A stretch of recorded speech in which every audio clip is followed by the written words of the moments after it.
What is up, everyone? Thank you for joining us here on this Thursday evening. This is another episode of Buffalo Fanatics Film Session Live. I'm your co-host, Clay Troya, and that's Kendall Mursky. How you guys doing? Glad to be back.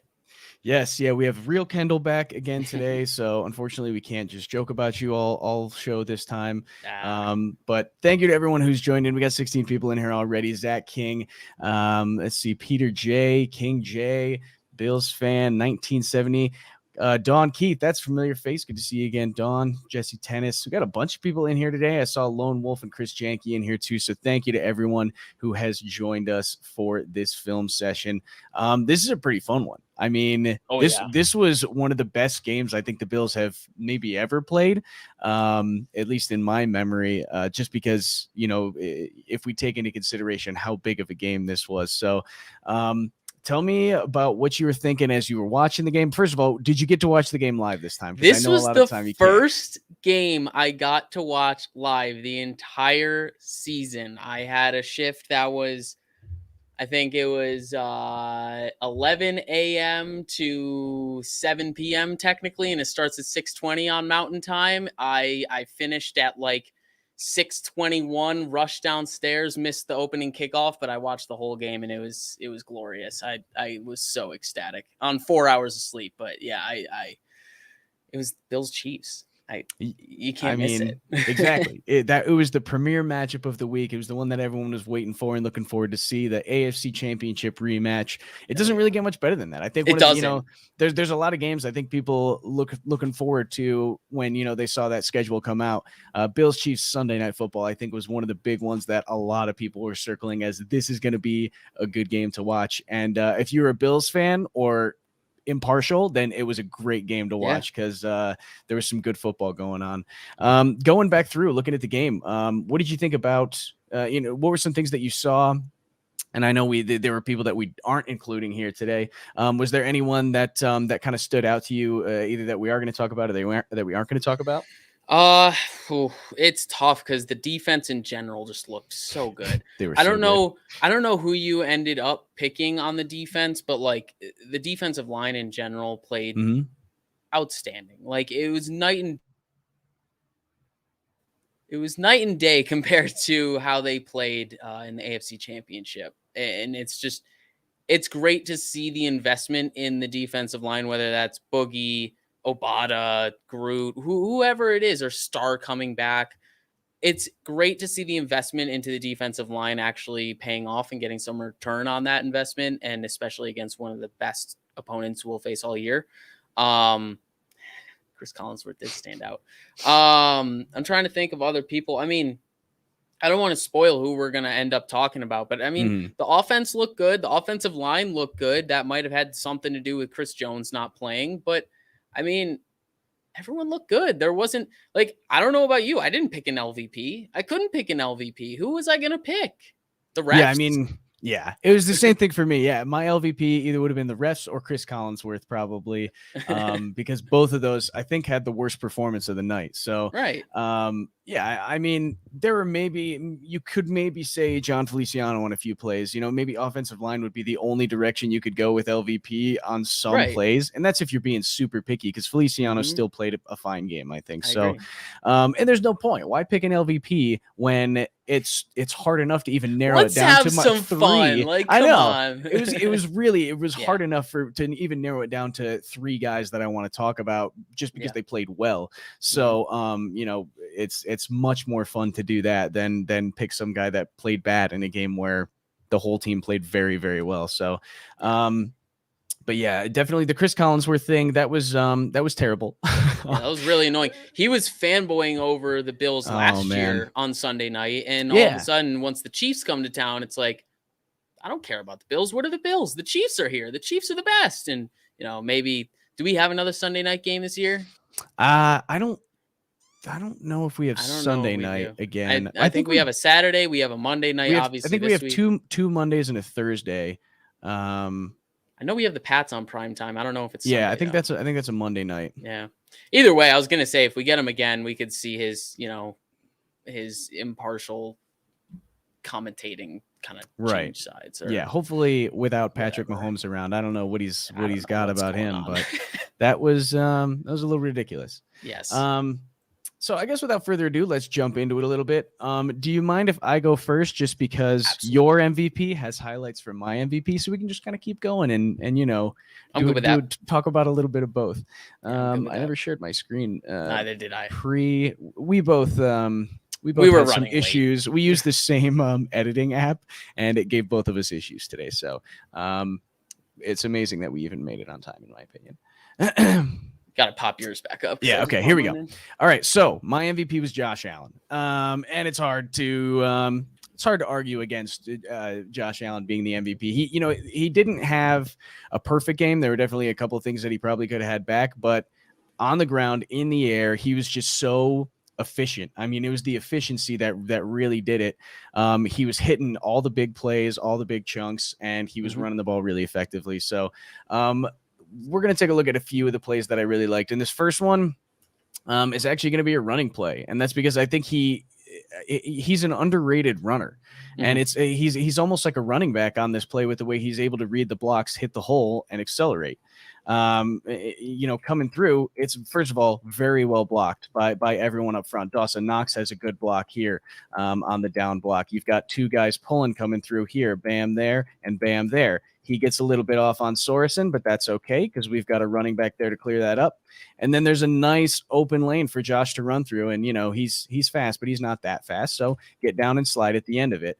I just really like it because of the vision and the patience, which is something that you don't even see in running backs sometimes. They're a little too hasty. They just want to get out there. They want to run. But Josh Allen goes through nice and slow. He puts his hand on his lead blocker, throws him into the guy that he wants him to block, and then takes off. That's exactly what you're supposed to do. And it's really impressive to see that Josh Allen, a 6'5", 260-pound man, can play like a running back like this.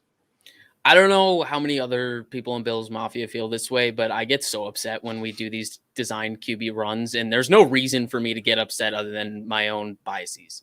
Once this play was called, I was like, the no, yes. I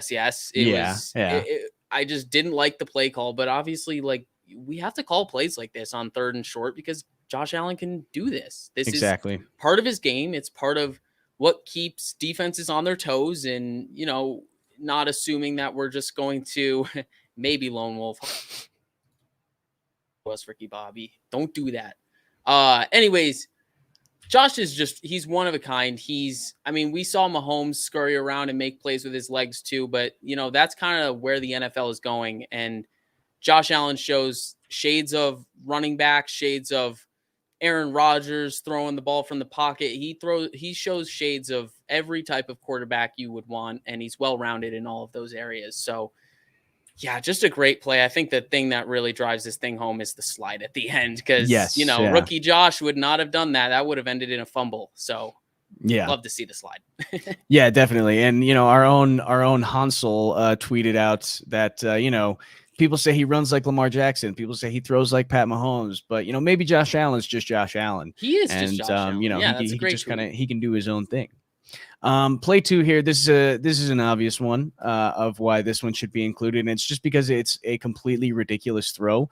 The placement of this throw is just stupid. I mean, first of all, he's looking at this. I think this might be his 3rd read.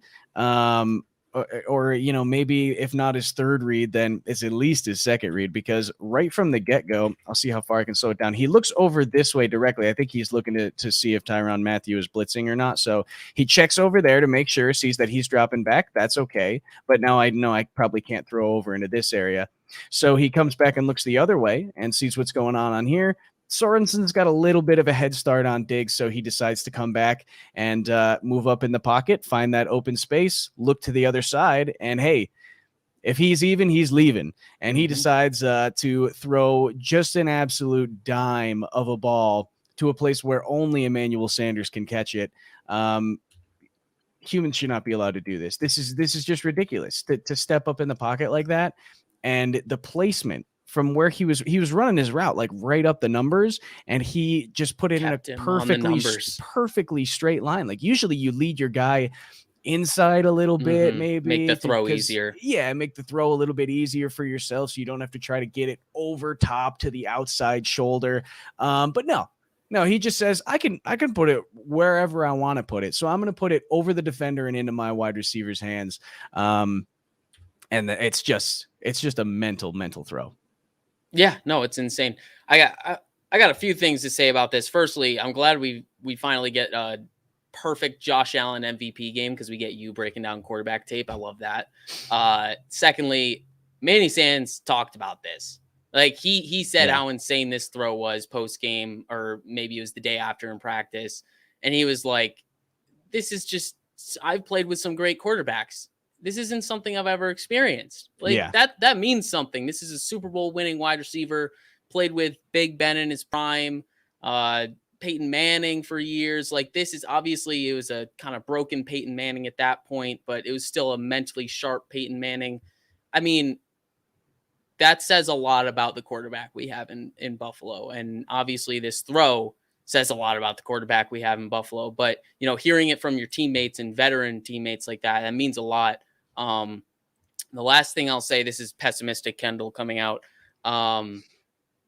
If he didn't make this throw, I know this would have been me being like, check it down to Dawson Knox, please. Just take what the defense is giving you, please. If he couldn't make this throw, because that's what I was saying. Week 1, this is very similar to that week 1 throw against the Steelers that he just overshot a little bit. Very similar kind of reduced split where he's not necessarily out wide. I don't know if I'm calling Sanders in the slot, but he's definitely not running a really wide route here. It's kind of a seam shot throw a little bit. But this time he makes it. If he didn't, I would have been screaming for him to take what the defense gives him. Last thing I'll say, it's kind of crazy. Diggs kind of beat Sorensen on this too. And he was like, he shouldn't have been thrown to. Like, it would have been, it's smart that Josh chose Sanders out of the 2 go routes on this. Right. Obviously those aren't straight go routes, but like of the 2 routes that are going vertical, it makes sense that Josh chose Sanders. Right. But Diggs actually gets some separation and gets on top of Sorensen. He ends up beating him. Yeah. It was something that I noticed too, that I thought was pretty funny, because I was like, well, let's see, could he have even thrown it to anyone else? Was there a better decision out there? And, when he looked over to see that side of the field, Sorensen had good positioning. Yeah. So he went over and he said, yeah, I can fit that into Sanders, but really Diggs beats him pretty handily here. And if he puts that out to the sideline, he might've been able to catch it over there too. But yeah, this is definitely one of those throws where it was maybe a little greedy, but it was perfect. And when he makes those throws, it kind of makes it worth it sometimes when he overthrows 1 or 2 of them. So yes, you got to take the good with the bad. And sometimes with Josh Allen, that's what it's about. That's the story with Josh Allen. Being a fan of Josh Allen, take the good with the bad. He's learning from all of it. Right. This next one here is the other throw to Manny Sands, the other touchdown pass, and it's just this one. It's another ridiculous throw. And the reason I like it so much is because there's so much movement going on, and Josh has to dissect it all very quickly to figure out which guy he wants to throw the ball to, and he makes the right decision. So first of all, I love the whole play design here from Dable. You've got your play action motion here with your running back. You've got the tight end sweeping down underneath. You've got McKenzie out here in the flat. So now you've got kind of 2 guys on the left side, both short. And then the defense has to respect both of those. And so what we're doing here is putting this guy in a pickle. And that's exactly who Josh is looking at. He is just staring at him directly in his eyes, saying, pick your side because I'm going to throw to the other one. And as soon as he gets him flat-footed, he just throws a dart through that little gap, and just very, very well done. And like I said, the play design to be able to isolate that cornerback over there, and having two guys in his area that he has to play. Tyrann Mathieu almost makes a really good play coming down, trying to cover this because he's reading Josh's eyes. He sees the traffic down here, and he almost makes a really good play on it. But Josh Allen's arm's just too good, and Manny Sanders does make a very good adjustment and catch there as well. So really, really good play all around. And there are a few plays that we'll talk about when you do your MVP where we're going to talk a little bit more. I'll point out some Josh Allen things there as well. Love to hear that. I'm actually shocked that you thought that this is the right read. I felt like the right read was McKenzie. Yeah. I think it was the easier throw. I think McKenzie has the edge to get to the pylon easy. And I think Matthew's actually breaking on McKenzie. He's not breaking on the ball. I think he's planning on breaking on McKenzie, and Josh just makes a great throw. There's nothing he can do. Like, you can see Matthew visibly put his hands up, and he's just like, oh, I could have got that. And I felt like it was because he wasn't, at a certain point, he broke on McKenzie, not breaking on Josh's eyes. Right. And I don't know if Tyrann Mathieu is ever going to make that play because it was just that good a throw. But I feel like he probably felt like he could have made a better play on it. I guess the point I'm trying to make is this is a great play design, and it's perfect for the personnel that we have with McKenzie on the edge, Josh Allen with the ability to run if he wanted to here, if it was a little bit more open. And of course, Josh Allen's arm strength to fit it in whatever window he wants. And he chooses this one, and it works. Yeah. And another thing too, kind of to your point on, is it the right decision? He definitely could have hit McKenzie here, but look, take a look. I think this is Snead over here. Look at Snead's hips. He turns them out just slightly. And I think as soon as Allen saw that, that's when he decided to throw that little bit of a stutter when he went outside. He's like, yeah, I can fit that in, which is still insane that he's like, perfect. He turned his hips slightly. Yeah, that's all that I need. I'm going to throw a touchdown now. But yeah, this is indefensible. Yes. It's one of those things where it's like, if it wasn't Josh Allen, maybe it would have been a bad decision. But because it's Josh Allen, it's okay. Yeah, exactly. It's nitpicking on our behalf by really critiquing anything on this play, because I think no matter what decision he made here, it's a touchdown. I think if he faked it to Sanders and went to McKenzie, it's a touchdown. If he obviously, like he does right here, kind of fakes it to McKenzie, kind of keeps his eyes in that middle ground in between McKenzie and Sanders and isolates Snead on that island right there, and then he makes the play. No matter what he does here, it's just indefensible because of, like I said, the play call, the play design, the personnel. It's just, it's a match made in heaven. Absolutely. All right, let's talk about your MVP. All right. My MVP is the guy no one believed in. No one. Who believed in him? Who still wants Zach Ertz? Crickets. I don't want Zach Ertz. To be fair, I never really wanted Zach Ertz at all. Yeah, I'm not gonna lie, I was there for like maybe 3 days. Yeah, I was maybe like, oh, Zach Ertz would be a good addition. Yeah, that'd be nice. But I was like, he could mentor Dawson Knox. Yeah, yeah. No, Knox doesn't even need it. Like it's really crazy how much he's growing this year. Like the step that he's taking this year, it's really like, honestly, the step he's taking this year is like Josh Allen from year 1 to year 3. It's Chris, that's a good comment, you never stop. Yeah. Please don't stop. So anyways, really Dawson in this game, a lot of it is just his connection with Josh Allen, but I'm not going to understate how much better his hands got this year. Like so far, he's sure-handed, as sure-handed as you could ask for. Right. I think on 2 of these, they're both deep crossers. Honestly, I didn't even check to see if they're the same play. I kind of just isolated and tunnel visioned onto Dawson Knox. But this is just, subtle route running, just keeping yourself open. Honestly, more of this is on Josh Allen than it is Dawson Knox. But, Dawson Knox had over 100 yards on 3 receptions and a touchdown. So I'm going to make him my MVP because you picked Josh Allen. But, I mean, this play is as much Josh Allen as it is Dawson Knox. Knox just gets himself open, gets himself into the sweet spot, And because Nick Bolton, who actually had a really good game, rookie Nick Bolton, because he's, back to the quarterback, Josh was like, all right, I'm just going to fit it behind him. And Dawson makes the adjustment and makes the play. So, I mean, I know this is a great play by Dawson Knox to adjust and make that catch, but this catch was made possible by Josh Allen to put it where he put it. Yes, he could have led Dawson Knox more to the sideline, but then you bring, actually, that's not even the safety. That's Rashad Fenton dropping into a deep third. That brings him into play. Then you're working with Bolton's momentum if he decides to swing his head around and it goes over his right shoulder versus his left. Maybe it's a little bit more defensible. So great ball placement, great connection between Knox and Allen. It's really coming together this year, and we're getting production from every position on the offense.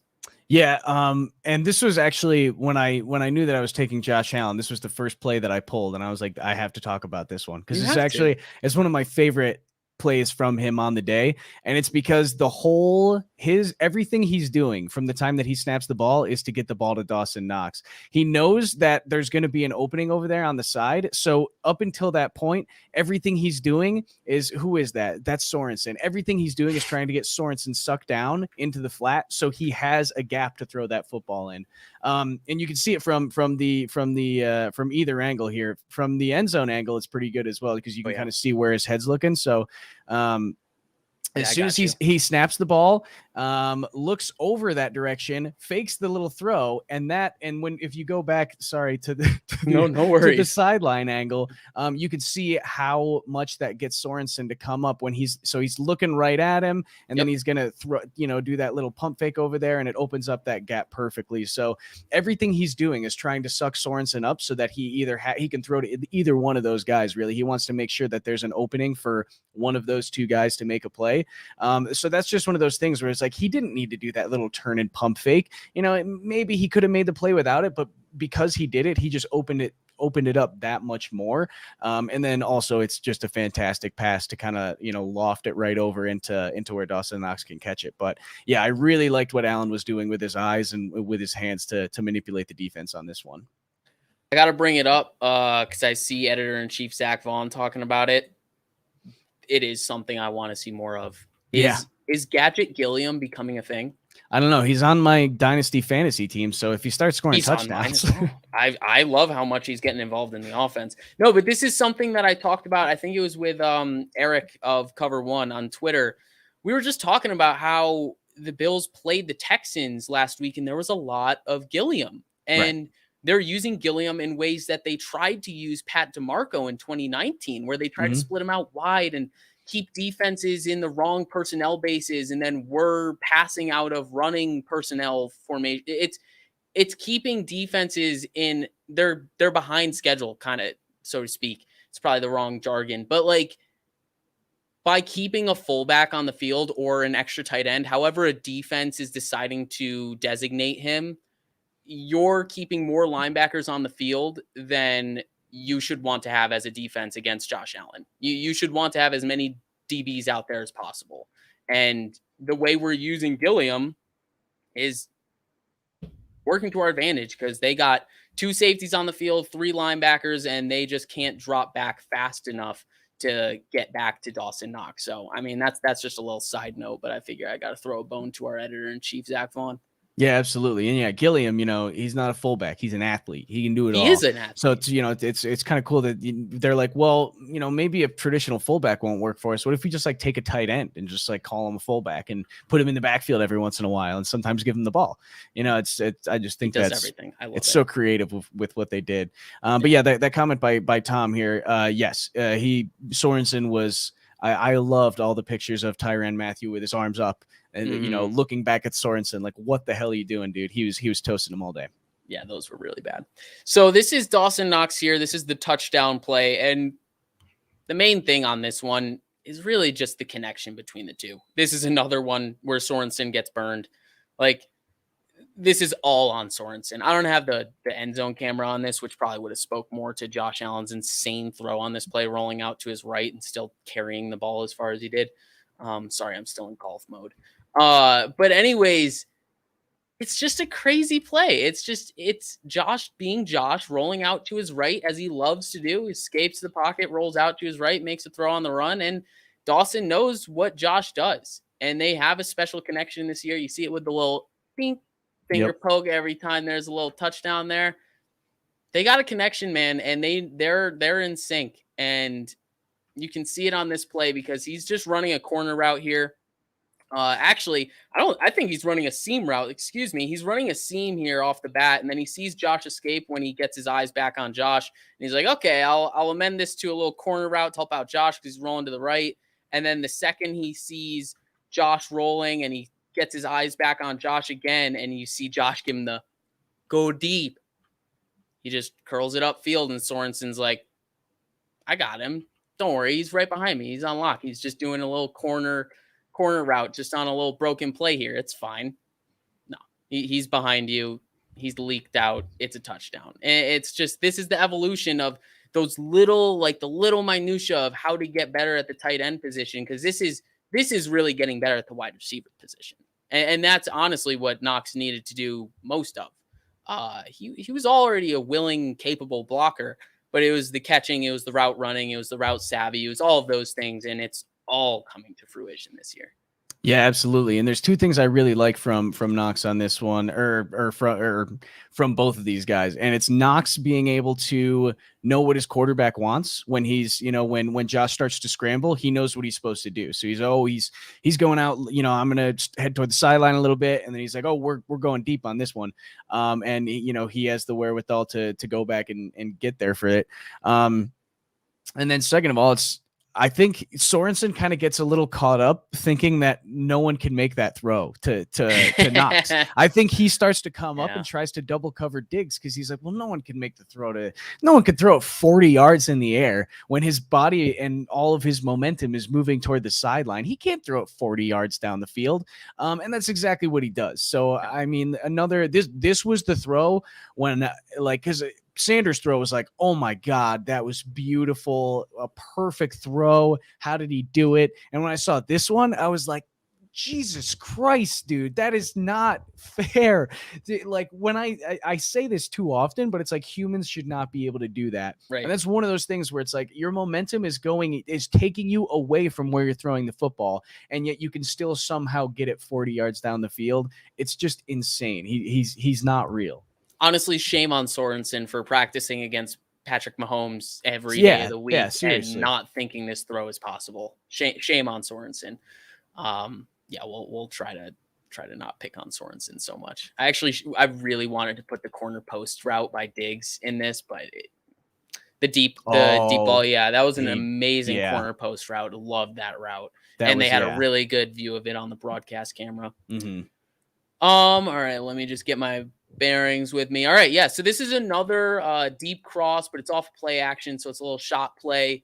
You see two guys going to the flats there to control the outside corners. I actually think that brought Sorensen, it's not Sorensen. That's a linebacker and a linebacker on both flats. And it clears up what really is just a muddied cover three. That's just it's a really muddied cover three because there's a lot of crossing actions going on by the Bills here. And Dawson Knox gets on top of the right deep third, and Josh just makes a crazy throw. Like, this, as great of a catch as this is, like, this is an outstanding catch, and I'll show it for you on this angle because this really speaks to how great of a throwing catch this is. You see the traffic in his face, and he's honestly like off his back foot, just yossing it up there like 40 yards in the air, and it gets beyond the deep third, and Knox just makes a great full extension catch. Like, this is a connection, a budding connection, like what we saw last year with him just tossing it up to Diggs. Like, now we have another person added to that group, people that can just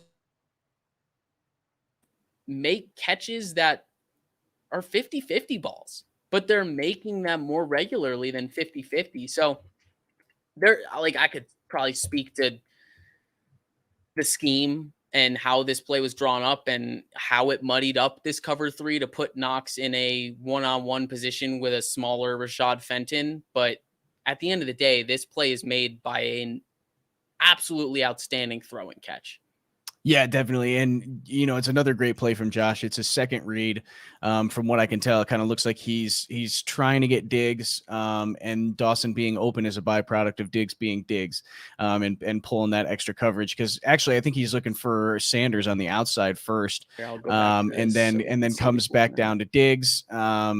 Yeah, so I think he wants Sanders on the shot play deep there. The deep post. Sees Tyrann Mathieu dropping back a little too far, takes a peek at Diggs, and then works his way all the way back over to Dawson Knox on the other side and says, single coverage, like a 5'10" guy versus a 6'4" guy. I'll take that matchup any day. And he, a perfect throw. And it really, really is a very good catch from Dawson Knox here to get the separation and make the catch at the high point like that.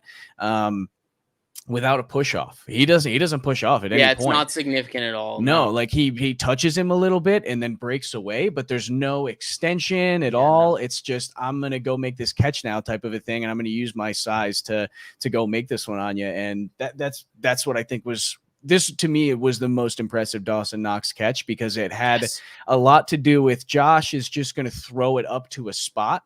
And everything else at that point is up to Dawson Knox to position the defensive back where he can best make the catch from. And in this case, he keeps him kind of up forward a little bit, further forward than he should be, so that he can then go up and high point the football. And the plays like that are a quarterback's best friend, where it's like, I'm just going to put this out to that spot over there, get this guy in the right position so that you can go up and make that play. And that's what Knox does. I just realized after going through this like so many times, this is actually a cover for him because of this scheme. And like you said, Diggs gets that. Yeah, because you can see, look at the corners take a straight drop back, both safeties straight dropping back, and then Diggs on this crosser draws attention from Sorensen there. And now it looks like there's 3 on the back, but because of Diggs and the threat that Diggs is, it leaves Knox single covered, which and he should have been double covered there. And there were 2 guys underneath to take care of Diggs if Sorensen didn't come up. So I guess this is another play where Sorensen is just getting beat. Yeah, seriously. I didn't even realize that either. I wonder if he was kind of playing like more of a free position where he can kind of play robber and run around a little bit. But I mean, that is kind of what cover 4 is at the end of the day. Those safeties kind of take the inside man wherever he goes anyways. And once Gilliam went to the flat up here and you can see Diggs taking the cross, I'm just shocked he didn't stay with Knox when you see, like, he's literally letting Knox go right by him. Yeah. Pretty surprising that he just completely ignored it and, said, well, I got a guy out there. I'd rather cover Diggs than double cover that guy. So, I mean, it's probably a coaching point from them, which honestly, really argue with it. Yeah, I mean, it's Diggs, and he, everyone saw what he did last year. So if you cover him up, sometimes that pays off. Yeah. Well, but doesn't pay off this year. Yeah, not this year. Not with all the weapons we got. Yeah. All right, I'll take mine off, and we'll get to your next player. Okay, let's see. All right, my next player, Ed Oliver. I've talked about him before. I'm going to talk about him again, because we're just creating superlatives on a week-to-week basis at this point. We really are. I don't even have superlatives for any of my players for the rest of them. Yeah, so this one is the consistent performer, Ed Oliver, because he's been so consistent when he's on the field. Definitely been one of the guys where I'm fine with him getting rotation, and because we have guys that can rotate in. But Ed Oliver, I think, has been the most consistent guy on the defensive line. And I will say, Mario Addison's been playing really well this year. I've been very impressed with the way he's playing. He had a very good game this game as well. So I did want to mention that he did play really well. And there were also so many people that we could have talked about from this game. Taron Johnson is another one where he easily could have been an MVP from one of us, because there's a couple plays I think where I can talk about him where he's in coverage. But anyway, Ed Oliver is my consistency guy, and it's just because he's a beast, man. He just makes plays. This is exactly the kind of Ed Oliver that we've been looking to see. I mean, this play, he just blows up a run play like it's nothing. It's no problem. The power that he has off the line of scrimmage to just be able to work these offensive linemen so easily. He can just bench anybody off, pushes him off, gets into the backfield, and makes the tackle. I mean, what more do you want from your defensive tackle than to do exactly what he's doing here? And that's just manhandle that guard in front of him and go and make a play. I've just been loving from what I've seen from him this year. He just looks like a bull out there. Yeah, he's looked really good this year, and consistent performer is exactly the superlative he deserves. Um, yeah, this is a great individual effort. I don't know if you included the Rousseau interception, but like this is on the same level in a way. It's in the run game, so it might be a little bit less impactful. And obviously, it wasn't a turnover, but this is just a great individual play. The entire play Mhm. was made by Ed Oliver. Right. You see him overpower Trey Smith at the point of attack. This is an outside zone. I don't know if it's a stretch or an outside zone, but either way, he's forcing the cutback from Clyde, Yeah. and he forces the cutback. Not only does he force the cutback, but he sheds the block while he's being sealed off from that side. He gets enough push to make it easier for him to shed and make the tackle. Because if he just tried to shed without getting that push after being sealed off, he wouldn't have been able to make the play. But you can see he still gets some more push even with Trey Smith sealing him off. And because of that, he gets just enough depth to shed the block and make the play in the backfield. It's really an incredible individual effort. And I mean, he's living up this year. This year is the year he's living up to his draft slot.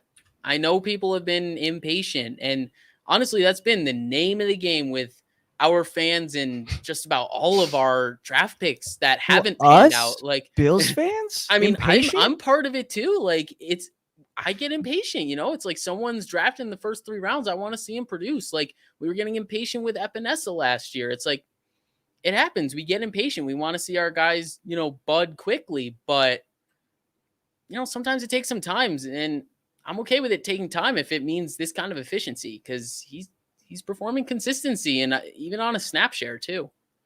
Yeah, he's just been an absolute beast. And there's one comment that I want to bring up as well. I think Star got a piece of 4 dudes. Star also had a very good game. He had such a good game. He had a few.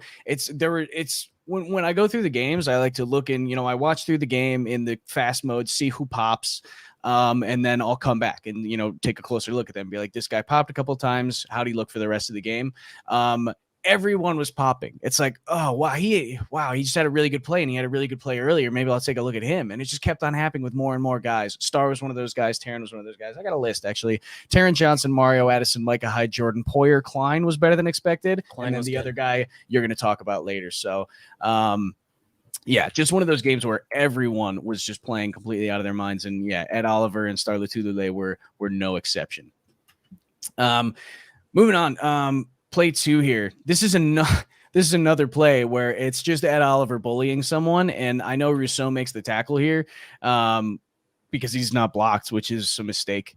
You should probably block Rousseau on the backside regardless of what play you're running. They learned quickly. He makes a very good play from the backside here. But really, it's Ed Oliver that's making this play, and he's doing it by pushing Joe Thuney back into the play and just blowing everything up. Pushes him right back, and I mean, look at the depth that he's already so far. He's the same depth as an outside rusher who I think was in a wide 9. They're at the same depth. So that's just absolutely insane that he's able to get back that quickly and with that much power. Just another one of those individual effort plays. And you can see it from the other angle as well. The kind of terrible scheme that the Chiefs are running and just the disruption where Ed Oliver pushes the guy back who's supposed to be the guy that the running back is reading to know where he's supposed to run. And so he just has nowhere to go because that's exactly where the hole is supposed to be. Just 2 incredibly just such good run defense plays from Ed Oliver on these 2. Yeah, the competitive fire really shows at the end of this play. You see him just like stand over Thuney and get that, right on the cusp of what the taunting call should be. He knows what he just did. He knows. They both know what he just did. Yeah, obviously he got a little assist with the running back being tackled into the back of the legs with Thuney kind of getting tabletopped a little bit, but. I mean, either way, that play was made by Oliver. You did a great job breaking it down. Like that play is dependent on Joe Thuney's block. And Rousseau might not have been able to make the play if the running back can decisively hit that hole hard. But because of the depth that Oliver gets there, running back has to second guess himself and kind of think about a cutback. And because he, sticks his left foot in the ground and tries to take it upfield, Rousseau's right there. Like, yes, Rousseau made the play, but like you said, this play was made Sorry if I cut out. You know did. What I said. It's fine. It was made by Ed Oliver. You know what Yeah. I mean? Rousseau, I mean, take a look at Rousseau on the play too from the end zone angle, because this is a bonus play for Rousseau here. He does a really good job of understanding what the play is. He knows it's a zone read over to this side, and he just kind of follows the play over to where it's going. I don't know. That's a rookie right tackle. Am I correct there? Or is he not? I think it's Lucas Niang, and I think he's like, I think this might be his first year as a starter, but I think he's like that shows because you should at least get a piece of that guy on the backside, because especially when it's a big athletic guy like Rousseau, who just great play recognition. You said it though. You're right. Yeah. It was right off the bat. You could see that first step explosion. Like he knows where the play's going. Yep. Yeah. He's not even rushing inside, even or he's not even rushing outside. He's not trying to speed rush or anything. No, like first step is collapsing. Yep. First step is right where it needs to be, and he goes out and makes a nice play. We'll talk a little bit more. Thank you, Chris. About Rousseau. Said Niang opted out last year, technically his first year. So I guess it's his second year, but because he opted out this was the guy. That was like the red sense. Shirt that they were talking about. Chris Janke, thank you. Chris Janke, the Buffalo Fanatics Encyclopedia. But yeah, really good play from both of these guys. And this defensive line has just been really, really exciting to watch, especially in a game when the defensive line was such a big part of the game. Play 3 for Oliver here.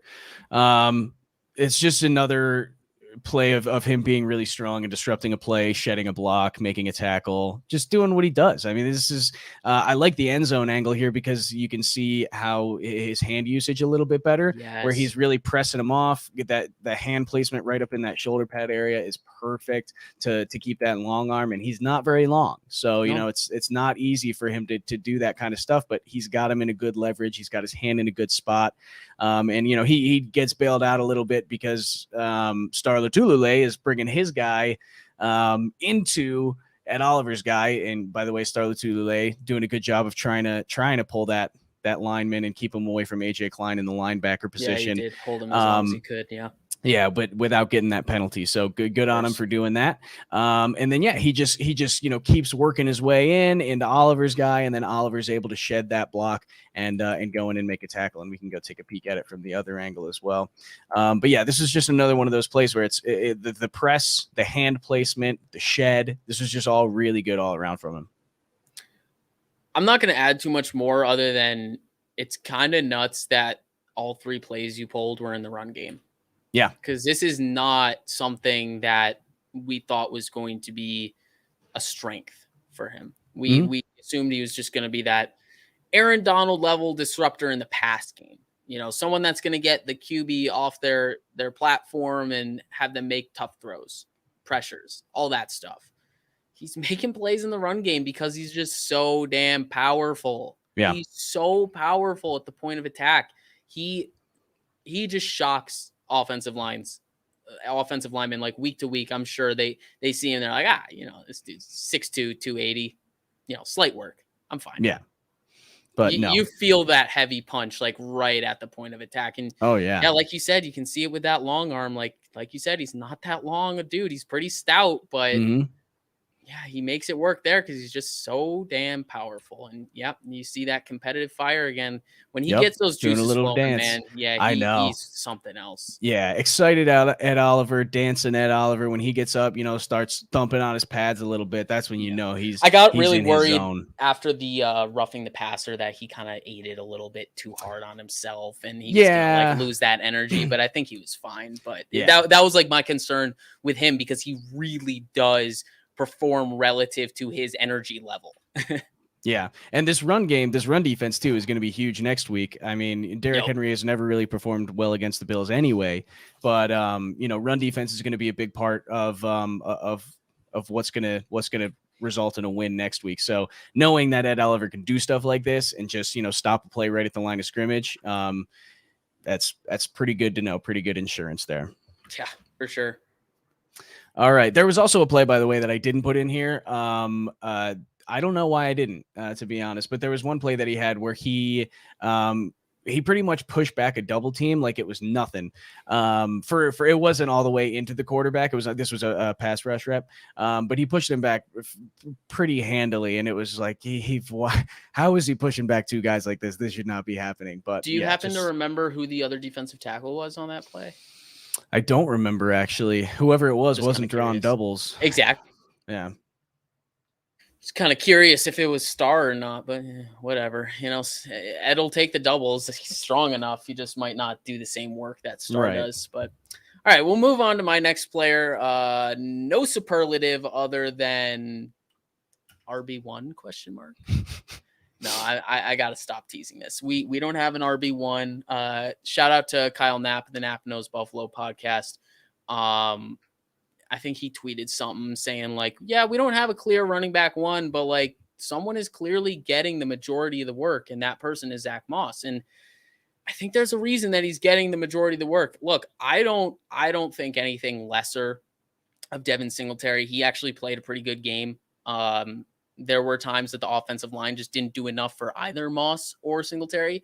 I just felt like Moss was making more out of the runs where he didn't have a whole lot there in the first place. And I'm a victim of this. I say that Zack Moss is incapable of getting more than what's there. And you see on this play, he gets more than what's there. This is, I mean, he should make the first man miss. Like, that's what running backs are paid to do. You're supposed to make the first man miss. But, like, I wouldn't be shocked if he just picks up, like, 4 falling forward into Sorensen here. But instead, he spins around Sorensen and then falls forward through the second guy, which is, I think, Anthony Hitchens. Sorensen had a rough game, man. We're really going to town on him today. It's his fault, man. I mean, I didn't pick it. It's good too. I hate Sorensen. So really, I'm not a big fan of Sorensen either. But yeah, thank you, Zach Vaughn. I'm ready to crown Moss as receiving back one, and that's another thing.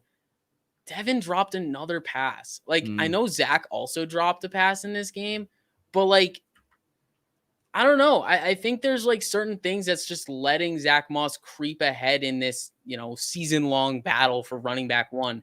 They're always going to share the ball, and they're going to share the hot hand. Whoever has the hot hand is going to take the ball. And I think that's just what happened this week. I don't think it's him being running back one. But like, when you make plays like this is an individual effort, and he deserves to get the ball more when you're making plays like this and you're making people miss. So, I mean, yeah, this is a lot of scheme, the nice little running back draw, drop it back as if it's a pass, kind of like RPO screen look, and then you just hand it off to Moss and he makes a play afterwards. So it's a little bit scheme, but your players got to go out and execute, and Zack Moss does that on this play.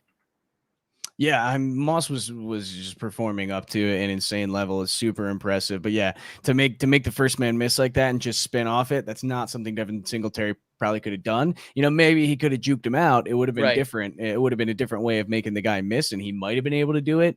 But I think when it gets dirty inside the box like that, Zack Moss is the guy that you want to have the football in his hands. If you get Devin Singletary in a little bit more space, then that's where he's lethal. So they just have different skill sets, and I love Devin Singletary. I think he's really good when he is in open space, but sometimes it's hard for him to work through, kind of that dirty area in the box. So yeah, Moss is just this is what he brings to the table. That was a great way to put it, and I'm glad you said it because I didn't, but that's a great way to put it because they are different running backs, and the Chiefs were really, really physical with us last year. So our game plan should call for physicality, and that calls for Zack Moss more than it calls for Devin Singletary. No slight on Singletary. It's just, sometimes you got to have some thunder with your lightning, and, Zack Moss is our thunder. So we got to take what we can get with it and work both of them as much as we can. And, 1 week happens to be Moss. Maybe the next week will be Singletary. Yeah. And another thing too, is Moss, he was coming into the league and he's all about business decisions. And we didn't really see that in his first year. So I'm glad to see that he's starting to bring a little bit of that heat this year. Yeah, we're definitely starting to see it. So this speaks to Zach Vaughn's comment, the receiving back one. I mean, obviously this is nothing special or anything, but he makes a nice play after the catch, and that's really what I'm going to speak to here. Yeah, the main thing is he gets the ball and he goes straight downhill, and you see how hard. I swear to God, is that Sorensen? It's Sorensen. It is Sorensen. So he goes straight downhill, and then he sees Sorensen crashing hard on the sideline, trying to take away his angle of the sideline. So he just cuts it back right inside of him. And then not only does he cut it back inside of him, I think that's Frank Clark there trying to get in front of him on the pursuit angle, and he cuts it back inside of him and then runs straight through whoever number 51 is and falls forward for the extra yards. This is Zack Moss showing the well-roundedness to his game. You see the catch out of the backfield. You see the wiggle on Sorensen. You see the wiggle. And then you see him just bully through whoever number 51 is, and he gets all the way to the 40-yard line. One thing I'll add to this, I'm curious what your thoughts are. I'm so sick of Josh Allen making this pass specifically. I love that he got the ball to Moss.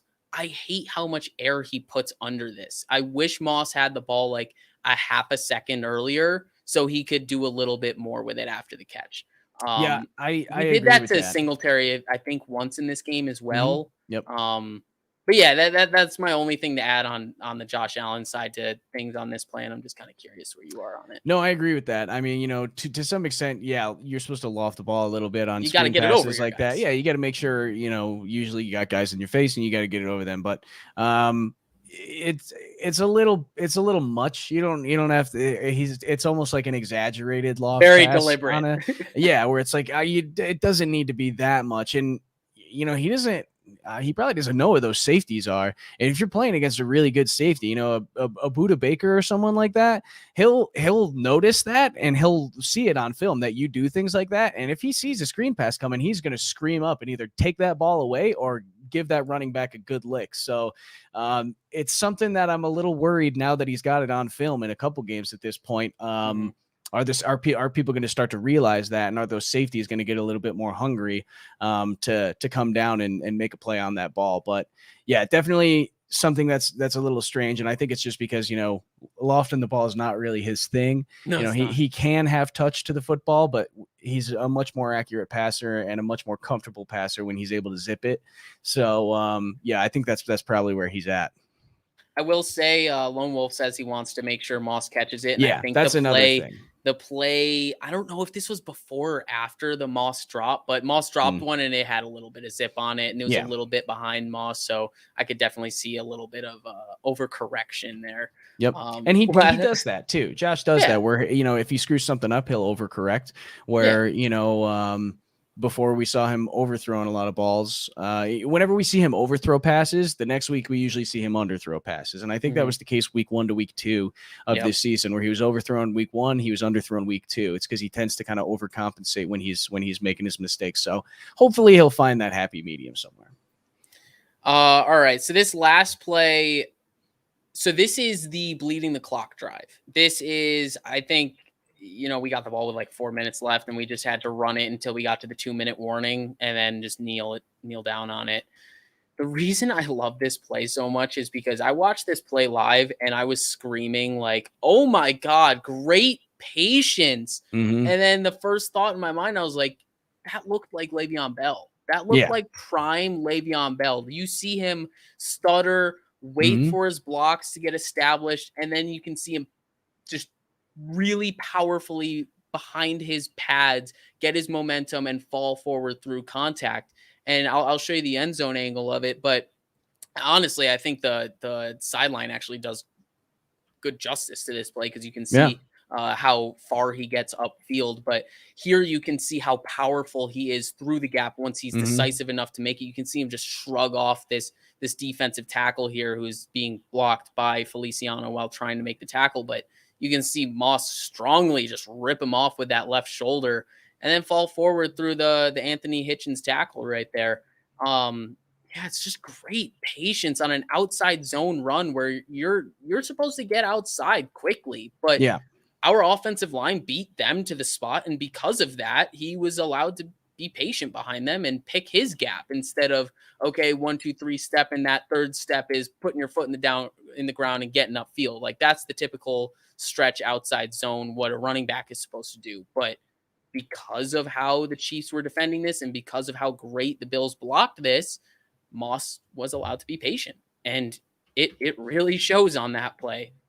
Yeah, and this is a pretty cool play because the whole offensive line ends up on the numbers. Everybody, Yeah. it's it's a zone read play, but everyone's drifting so far over, and Zack Moss is being so patient. He's got space. He's like, well, I can take this offensive line all the way to the sideline if I want to before I decide to make my cut. And it's almost what he does, where he's just kind of like, yeah, let everyone follow me. We're gonna go over this way, and then as soon as I find a gap, I'm just gonna cut it up and break a tackle and get a few yards here. But yeah, that patience is awesome. The Le'Veon Bell patience, I would say, is a good comparison. The acceleration after the patience is not quite there. No. Prime Le'Veon Bell. Who is that? He was just so good at that. It's that stopping, waiting, and then just go.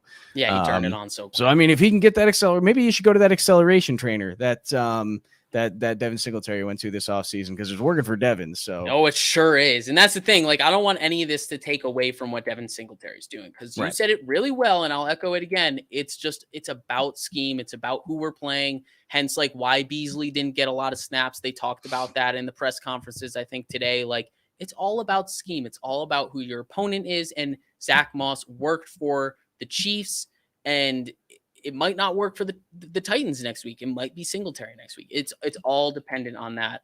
I'm going to take this off the screen for now, but I want to answer this question. Zachary King said, I don't remember if it was a Moss run or Singletary run that was called back on a bogus Morse holding call. I actually think you're thinking of the Moss fullback dive, and that was actually the Dawkins holding call. There was obviously that phantom Morse holding call. I don't remember who was running the ball on that play. Maybe it was Josh. do. It was Josh. But yeah, the Moss run, it was a fullback dive. He was in at fullback, and he ripped off like a 21-yard gain, and Dawkins held on the edge when it was really ticky-tacky. Like, he held him for maybe half a second, but it was, just long enough. When it's on the edge of the offensive line, it's a lot easier for the rest. I remember which one you're talking about now. Yeah, it was really, they were calling anything, only on the Bills, by the way. Anything they saw that was close, they were calling. If they thought they saw something, they were calling it. If they thought they imagined they saw something, they were going to call it. So once again, this was only on for one team that they were doing this. So I almost did, instead of like my last 3 plays being like miscellaneous defensive plays, I almost did just like just really bad ref calls. I almost did, but it was too petty. We won the game. Who cares? Yeah. All right. Well, let's move on, since we took too long talking about the guys that we wanted to talk about. We still got more guys we want to talk about. Anyway, so I wanted to do a little bit of a rookie defensive line spotlight, and that's because both of them played really well. So I've got a couple plays from Rousseau and a couple plays from Basham, and we're going to take a look at both of them. Rousseau is really, really good in this game, showing off, how he wins. He wins with his length, and that's exactly what he's doing here. And it's good hand placement on this play. I love it when he does this too, about when he penetrates like this and forces that running back to cut inside, and then he's able to break off of that block, use that length to go and grab a foot. So that was something that I really liked from him here. He had a super, super solid game. I did not include his interception because you all saw it. You know what he did. But this is one of the plays where, it was a great play and we saw him make it. But the way that he won and the way that he's smart enough, this is not the first time he's done this either. He did this against the Steelers with Najee Harris, where he goes up and look at the way he keeps off. We saw Ed Oliver doing it too, kind of a similar thing where he's got that hand up in a good position. He gets tossed off a little bit, but like, he's like, you can't touch me. You can't grab me. You can't grab my chest plate and take control of me. I'm just too long for that. And just pushes him off and says, that's not going to happen today. This is, I don't know if you remember this is for the listeners and Clay, honestly, our film session on Rousseau and how he was making so many shoestring tackles. And we were like, you think this is just luck, or you think this is skill? Like, doing that? Or? Like, is he going to be able to do this at the next level? And it's like, he's doing it at the next level. Like, his length is really, really showing, like, week to week. It's just so impressive how he forces that cutback, setting the edge so perfectly. Like, that's sound defensive edge play. Yep. You set the edge, you force that cutback inside of you. Then he has the length to make this shoestring tackle. It's just, obviously we're going over on time, so I'm not going to get too far into it, but like, it's just so freaking impressive. Yeah. Also, quick notes, just because I want to mention it quickly. Starletulule also has a great play here, getting penetration. He almost gets the Klein, tackle going too. through. Klein does a good job of avoiding this block, and he would have been there to make the tackle if Rousseau didn't. So, good defensive play all around from the front guys. Like I said, Klein played a lot better than I expected he was going. Yeah, he did. Play 2 for Rousseau. And this is another play that this looks like Miami Rousseau. This looks like Rousseau in college, where he's just not giving up. And hey, look at that. We got credit for a sack over there. This is, first of all, a hold on 67. If that's not a hold, I don't know what is. So not sure why that wasn't called, but anyway, he escapes it. He runs around. He sticks with the play. Boogie does a great play on this one as well. There's a couple bonus guys I want to talk about, but first of all, it was a good rush, to start off. He had a good jump, of course, like he always does. He's so big and long. Gets his hands in there. I really want to see if I can freeze frame it right where I want it to, because I like the way he's using his hands, because he didn't really use his hands much in college. Look at the hand placement right there on the elbow. Right under the elbow. Right on the elbow. Really, really good hand placement. He's got one up in the shoulder, one under the elbow. He's going to get that strength away from that right arm, and then he's going to go and rush. It's kind of an ugly picture there. Yeah, it's a broken arm. It doesn't look good. I don't think arms are supposed to bend that way. I'm surprised he's not hurt. But yeah, he gets the arm up. Not quite. He's so close to winning this rep completely and just getting in there. Of course, like I said, I think he's held a little bit.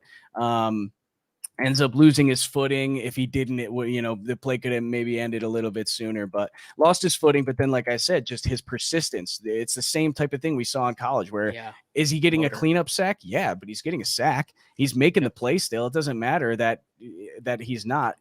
Like I said, Boogie Basham, really good job of pursuing and staying in front of Mahomes here. He did that a few times in this game. He did. If Rousseau's not there, it's probably a rushing touchdown from Mahomes on this cutback, because right there, that's a pretty clean lane. I mean, he's got to fight Micah Hyde to get there, but I think he might be able to dive into the end zone or get pretty darn close if Rousseau's not pursuing on the backside like that. Yeah, 100%. Before I get my spiel, I'll read off Silas's super chat. Thank you, Silas. They only call holding on Buffalo. This is very true, Silas. Very astute observation. Rousseau will be defensive rookie of the year, barring injury. Knock on wood, everyone. He gets better every single week. And I just scared my dog. No, that was so accurate though, Silas. Like the whole thing, obviously the holdings, the Rousseau stuff. Like he's growing every single week, and I think this is probably the thing I loved most about Chris Collinsworth this week. He spoke about Rousseau in his time this preseason and how the Bills were like, oh yeah, we weren't really expecting him to contribute week one, year one, but we can't keep him off the field. He looks so good in practice. We cannot keep him off the field, and we're seeing that week to week. Like there's a reason he's commanding the snap share that he's getting on a 7-man rotation, 8-man rotation on this offensive line. It's or defensive line. It's really crazy what he's doing with his opportunities. And that goes for really everyone on the defensive line, but he's obviously outperforming expectations, and hopefully he just continues going up that trajectory. The one thing I'll add is really impressive thing by Basham on this play. I really like how he was chasing Mahomes, but specifically how he broke down fast enough where he acknowledges that there's probably a cutback happening. Yep. He just has to kind of man that run gap. He doesn't have to over pursue. He just needs to be there. And you can see him kind of break down just a little bit before he gets in between the numbers and the sideline. And because of that, he's in the area enough to slow down Mahomes. And that's all you can ask for. And then, of course, Rousseau cleans it up, like you said. Yeah, and that was the thing. Like I said, Boogie did this a couple times in this game. I can't remember if I included one of those plays where he does that.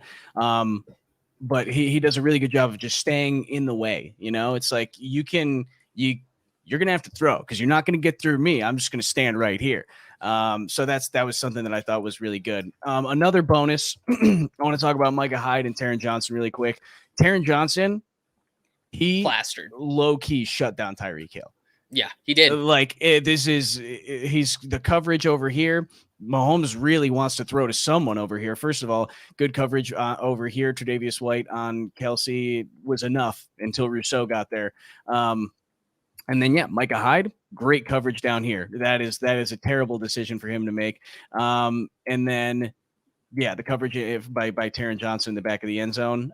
There's really not much of a window to throw to. I'm just now realizing also, I think there's Robinson, number 11. He's like, come on, Pat, run it in. I'll block this guy. And he didn't even block him. Well, he did a little bit, but I think but you can see Levi is like gone. Oh, that's true. Levi's there now. It wasn't much, but you can see from the end zone angle too. Taron Johnson and Micah Hyde both covering those guys up. I mean, you can maybe because it's Tyreek Hill, you could maybe get that in there. Right. But even still, I'll take the coverage enough where it's and then really on the stop and cut back, he's physical with him, which I like. You can maybe get a holding call on that. I'm surprised they didn't call it since it seemed like they were getting us on everything. But a little bit of a hold gets away with it because it's in close and on the chest plate. But pretty good coverage there. And the more I watch it, the more I think he definitely could have hit Tyreek Hill here if he really wanted to. He could have, but that's a tough throw. And I'm not asking for anything. And from the other angle too, it looks a little bit different because it's I mean, even right there, he'd have to throw it right there. It'd have to be a perfect pass. Yeah, you can tell Mahomes is thinking about running. At that moment that I just said right there, if you go back to Mahomes, you can see he's kind of tunneled on trying to scramble for the touchdown. Yep. There was really only one chance to get it to Hill on that play, and that's why I'm perfectly content. And then once he realizes here, it's too late. He can't throw to Hill anymore. So, that was a good play. That was it for Greg Rousseau. We've been talking about so many guys. I forgot that was a Greg Rousseau play. The other one, Boogie Basham, and I think he played a really good game here. This was another run defense play. This is what we expected from him, was to be able to contribute right away in the run defense. And this one's good just because he's kind of getting double teamed. It's not a great double team, but he's supposed to be getting double teamed, and he just kind of fights through all that traffic. And I don't know how Clyde Edwards-Helaire, he's so tiny, he squeezes through this non-existent gap. But as soon as he does, Boogie wraps him up and is able to take him down. He gives up a couple yards. This is a second and short, so it would have been nice if he's able to make the stop here. But just because of the fact that how congested it is right here, that he even still was able to shed this block and get a hand on him, so that give Tremaine Edmunds a chance to get some leverage on him as well. I just thought it was a really, really nice play for him to be able to work through it like that. Yeah, it's definitely a good play from Basham. I mean, obviously the one caveat is he's going against a tight end, and you kind of expect that kind of thing from a D end against a tight end. But I mean, it's still great job anchoring right there at the point of attack. You can see that's his play strength coming personified, for a better word. But let's not forget about Tremaine Edmunds on this play. You see Orlando Brown climb to the second level, and that's a big dude, Orlando Brown. And one of the big criticisms we had, and a lot of people have for Tremaine Edmunds, is being able to shed people at the second level. That's definitely one of his weaknesses. He struggles to shed at the point of attack, and he did it quickly. He got off of that blocker quickly, and it's not easy to get off of a big offensive lineman if you're not juking him. If you're allowing and embracing that contact, you can see he's embracing that contact. He's trying to meet him at the point of attack, and because of that, he gets a good push off of him, and then obviously sheds and makes a play. But first and foremost, I mean, this play is made by Basham, because Edmunds probably would have not lost yards, but he would have allowed more yards on this play if Clyde wasn't slowed down by Boogie. Yeah, definitely. And it is a really, really good press from Edmunds on that as well. But and the way he crashes into to not allow 81 to get any push on him for this puller to come out and help him is just another little tidbit to what to like about this play. Okay. Let's see. Was that I got another boogie play? Another boogie play. He's on the end this time. Usually where Rousseau plays, and he was on the other end. I think we've seen Boogie play just about every position on the defensive line so far, which is also really cool. Probably maybe not the one tech, but he can play 3 tech, and he can play either side to rush the passer. And this was just a little one where it's not an insane play or anything, but I just really like the the push he gets on this power rush, it's a lot more than I expected him to be able to do. So I was just really impressed with the strength here, and hand placement as well is another big one. Yeah, this is impressive. Like, this is what we expected from him when we did our film session on him, because I gotta say, of all the people, I think we only did like 3 or 4 rookie film sessions this offseason. Of all of them, I think we were most excited about Boogie. I don't want to speak for you, but I was most excited about Boogie, and I don't think we've gotten what we saw from his college tape. Obviously, college tape does not mean it's going to translate into your NFL performance. But I mean, this is it. This is that first step explosion, which is something we saw, not to the level that we've been seeing Rousseau, but like we saw it on tape and we thought we were going to see it more, but you see it here. And then you see him couple that first step explosion into momentum and go speed to power and use that bull rush to walk Lucas Niang back into the pocket and collapse that pocket. And he gets Mahomes off platform. And I mean, we haven't even talked about this yet, but Mahomes was off all night. And I mean, when I watched the game live, I was like, man, Mahomes is off. We're getting lucky. Yeah. I don't know if you froze there or stopped talking. Sorry, but okay, sorry.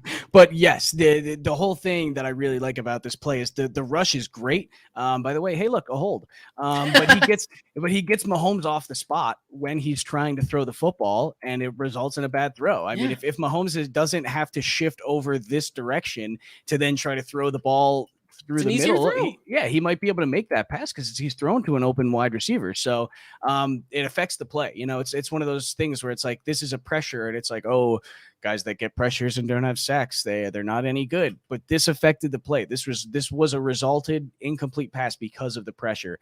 And he forced a hold too, which also could have been called. So just another really good rep from a young guy there. And I'm really glad to see that after being inactive early in the season, that he's seeing the field and he's actually showing a little bit of production now. Yeah. I was worried that we were going to get the AJ Epinesa treatment and we weren't going to see him for quite some time. But I think it makes sense to get your more athletic defensive linemen out there for games against athletic quarterbacks. And that's actually a good segue into my next player that I'm going to talk about. That's really what I want to talk about next, because my next player that I want to talk about is Justin Zimmer. And I only have 2 plays from him. And then the third one is a player where I'm sure a lot of people are going to be able to guess who I'm going to talk about. But for Justin Zimmer specifically, like, we need to see him more against athletic quarterbacks, because there's a reason why he finds the field, and it's because of his motor. And it's relentless. This dude never quits. And you can see it on this play. I remember watching this play live, especially after I think this was after the first down that Mahomes picked up on the scramble. And I was like, man, this dude just sneaks his way out for like 10 yards like it's nothing. And we have no one to go pursue him on the sidelines or on the edges of our defense. And it's really getting annoying. But Zimmer just takes care of this, man. He takes away the running lane, and you can see specifically after this play, I'll slow it down so you can see it. Mahomes looks back. He's like, who the hell was that 300-pound man that cut off my running lane? You can see him look back, and he's just like, that shouldn't be possible. And that's exactly what Tyreek Hill said last year when he saw big number 61 chasing after him. So it's really funny because it just keeps happening, because if they don't know already, like, this is Justin Zimmer's game. It's all motor, all gas, no brakes. That is how he plays. He's not going to be a space eater. He's not going to be a run stuffer, but he is never going to quit. And you can see it on this play. And it works for the Bills, because I think this was like a 3-yard gain. Yeah, Zimmer is just a freak. That was something I put down. I wrote down Zimmer is nuts. That was in my notes, because he's all over the field. There's so many plays where it's like, oh my God, like, there's Zimmer again making a play. There's Zimmer chasing the quarterback down. You know, there's Zimmer running all the way across the field and doing something. He's so much fun to watch, because that motor, it never stops. Like, he's just always running around the field. So, but yeah. what can you say other than he's such a good athlete, and I don't know what it is. Maybe the Kansas City Chiefs kind of bring out the best in him because he played really well against them last year as well. So I like to know that maybe he's got a little bit of that fire that he can bring out when he wants to. So it's funny because I specifically talked about how Mahomes looked back at Zimmer on this play, and on the second play, there's a very similar like after the tackle little situation here, but it's another motor play. It's another him chasing down dudes, and this is Tyreek Hill, guys. Like that's Tyreek Hill, the dude that usually just makes one little subtle move and then he gets around the edge for an easy 8. On this play, he gets like the easy 4, but it's not so easy for him because obviously Trey White makes a great little shoestring trip right here. But Zimmer once again pursuing, like making sure, like even if Hill was to get around White on that, I don't know if Hill's getting much further than the sticks on this. Like even without White even being there, because Zimmer is pursuing this relentlessly. And then of course, look how pumped up he is. Look how pumped up Zimmer is after this play. Like you can see he really takes these Chiefs games seriously, and he's just having none of Tyreek Hill, and he's just telling him how it is. Like I'm fast too, man. Like you better look out for me on the track, man.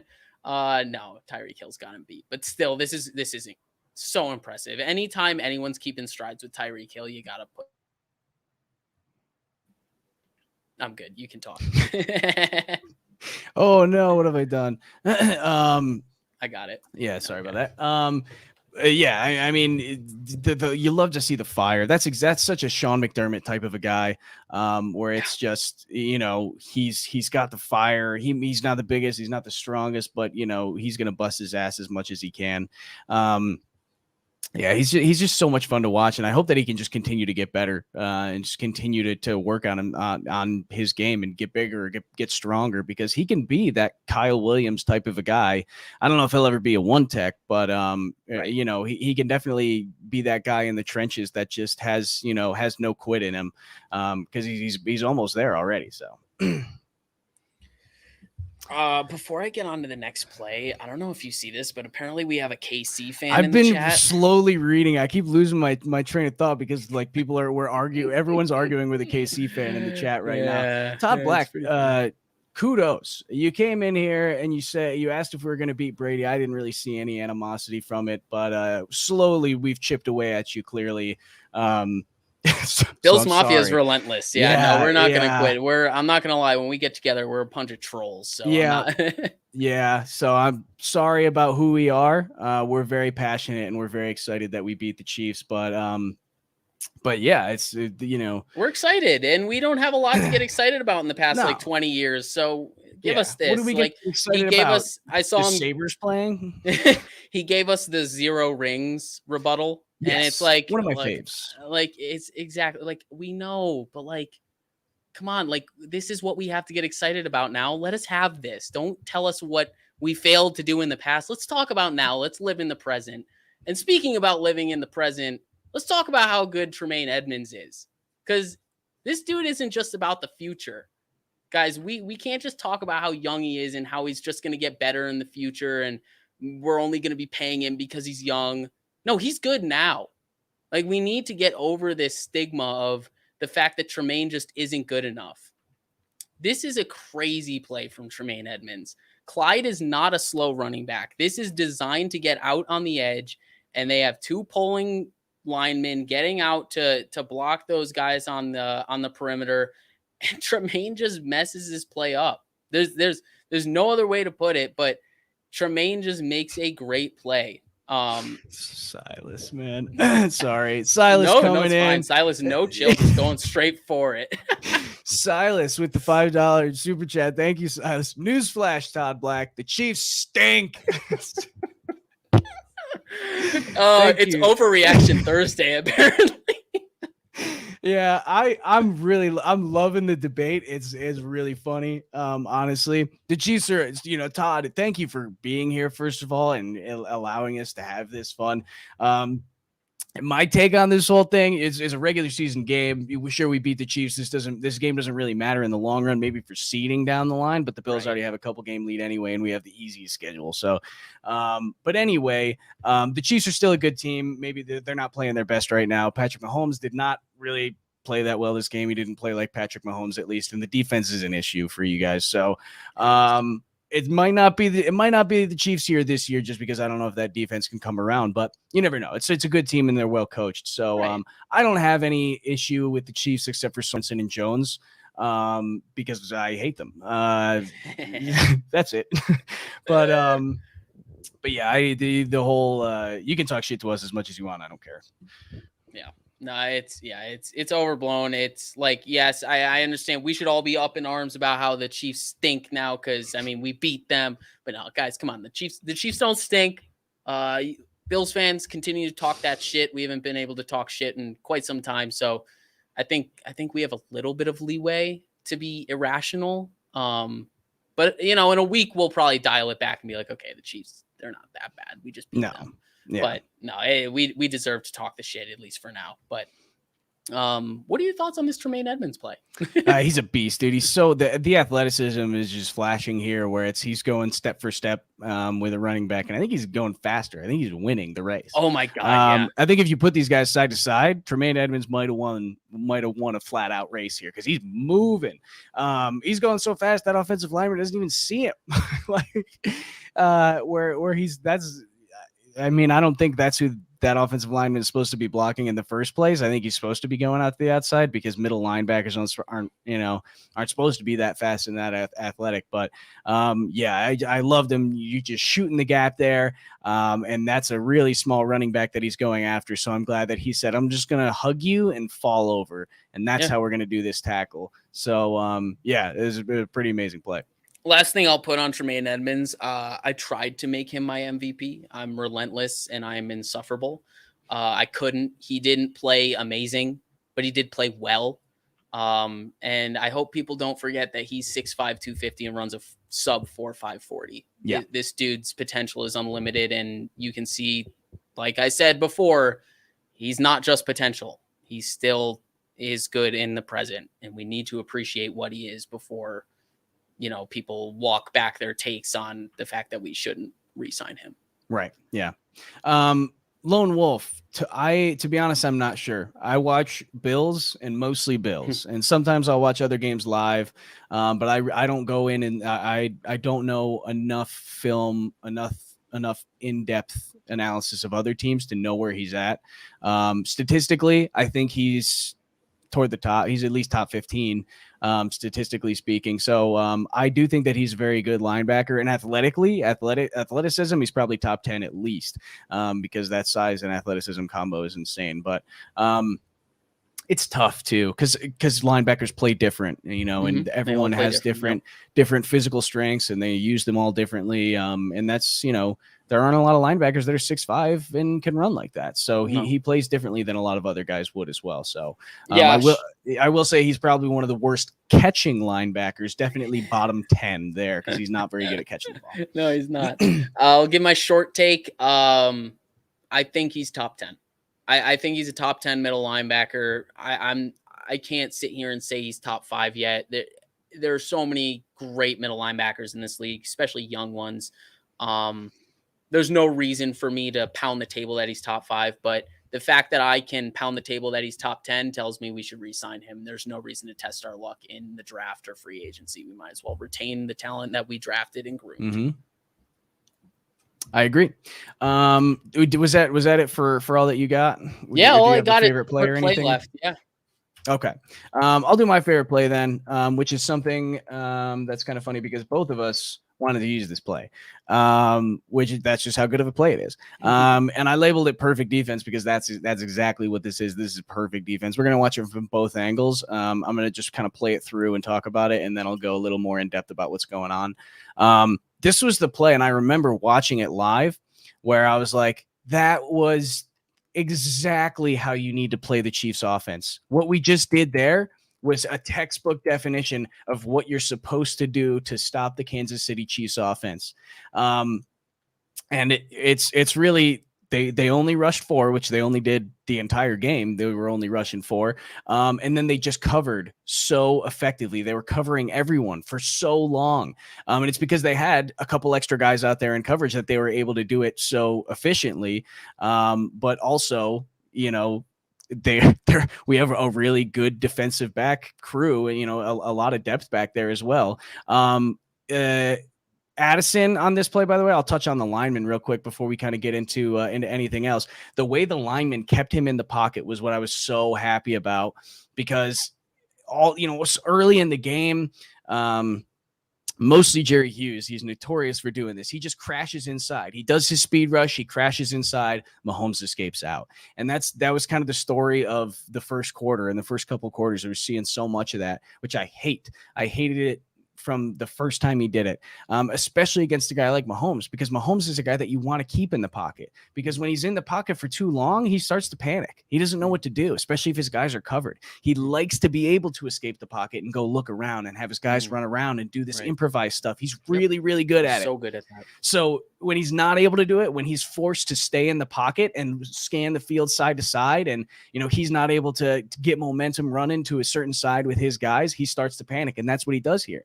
So, you know, first of all, it looks like there's space, but look at both of these guys on the end. You got Obata over here and you got Addison over here. Both are just kind of hanging out. You know, they're not forcing anything. They just are kind of, well, we'll just hang out over here. He sees him break outward. I'll break outward with you. I'm going to stop you from hitting that edge. And he goes over and even over pursues a little bit, but that's okay, because we got Boogie Basham coming in, and he's doing the same thing where he's like, come on, he's playing a little peekaboo with this lineman over here. Literally 4 guys just playing spy.